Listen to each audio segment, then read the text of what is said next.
now we've got, well, we're not quite sure, are we, how long we've got before we are back in those polling booths.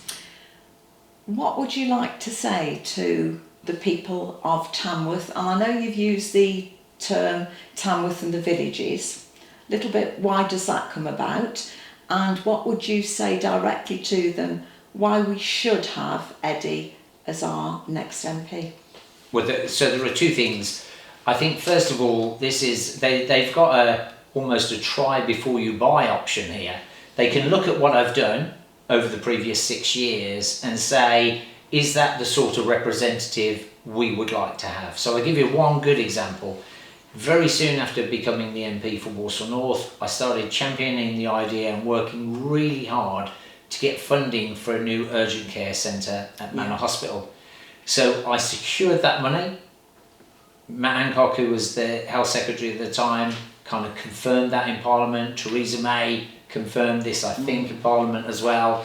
So I secured the funding for the A&E department, the urgent care centre, and it has opened. So not only in the space of 6 years, I secured the money, and the hospital has been built and is opening and functioning, and it's an incredible service, and the staff there do amazing work.